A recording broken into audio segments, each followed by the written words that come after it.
Urtero garai honetan egin ohi den bezala, landa eta hiri izaerako ondasun higiezinen gaineko zerga, IBI edo kontribuzioa moduan ezagunagoa, kobratzen hasiko da udala.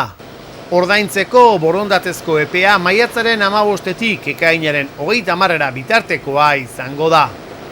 Ohikoa den bezala, ordainagiriak helbideratu gabe dituzten zergadunek beren zerga helbideetan posta arruntez jasoko dituzte ordainagiri horiek eta honela ordaindu ahal izango dute.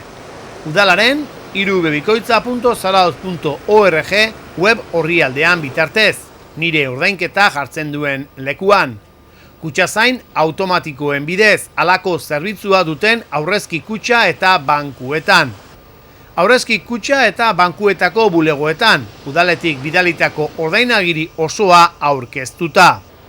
Zarauztar zergadunek gogoan izan behar dute ordaintzeko unean hurrengo ordainagiriak helbideratzeko eskaera ere egin dezaketela.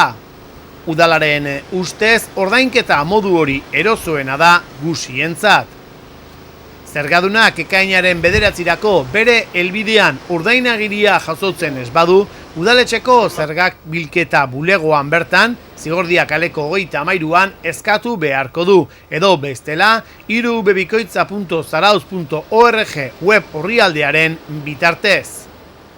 Ekainaren 19 arte, zerga bilketa bulegoan aukera izango da ordainagiriak helbideratzeko, naiz helbideratze kontuak kontsultatu eta aldatzeko.